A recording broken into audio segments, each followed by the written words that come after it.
Now, across the northern border, Canada is opening new doors in 2025 for displaced people and skilled refugees as well. It is offering them a permanent way to, in fact, live and work in the country. The federal government will roll out new immigration pathway, building on the success of the Economic Mobility Pathways Pilot, or the EMPP as it's called. It's already helped nearly 1,000 people to settle in the country. Now, the EMPP connects refugees with jobs through federal and regional streams, often waiving fees and also offering support like language training and travel help in certain cases. And right now, the pilot's being upgraded to, in fact, a permanent program. It's a part of Canada's plan to tackle labor shortages while offering global humanitarian support. That's what Ottawa says. Now, details are still to come, but the new rule is set to launch before the EMPP ends on the 31st of December this year. In fact, my colleague Maha Siddiqui joins us straight from Vancouver for the latest on this. Maha, do you see this opening more doors for displaced Indians to, in fact, settle in Canada? And before that, what is EMPP? If you could quickly break that down for all our viewers this Monday morning. Arjun, clearly Canada needs skilled labor. They are short on skilled labor. And the labor market definitely requires people with skills to join the labor market so that Canada can, in fact, go ahead and roll out all the programs and the kind of economic activities that it aspires to, especially coming at a time when it is facing an economic onslaught from its southern neighbor, the United States. In this context, let's first of all put a caveat here that this is at the moment being speculated that EMPP, which is the Economic Mobility Pathways Pilot that was launched in 2018, then extended to 2023, and then later extended to 2025 December, it is expected that this will be turned into a permanent pathway for skilled refugees and those who are displaced. However, we'll have to wait to see for the final announcement and the manner in which it is launched by the IRCC, because that is the federal department that takes care of the immigration levels. And summer is the time when they consult various provinces as well on the immigration levels that the various provinces can hold. And therefore, we'll have to wait till after the summer to really get some more clarity on this.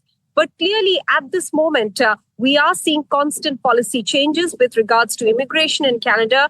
And we have just seen one with regard to the post-graduation work permit as well, where they have removed certain categories, added new categories, which will be eligible for a post-graduation work permit. So this is a constant process that we are seeing here. And summer, as I'm pointing out, is really the time when they are able to assess what kind of immigration can they allow as per the resources available in Canada. Remember, there was a housing crisis, there was rising inflation, and there was an anti-immigrant sentiment created because of that in Canada. For the first time in 5 decades, Canada had been welcoming immigrants with open arms in the past, but because of these crises, the sentiment had changed, and therefore Canada is now treading carefully on any immigration plans.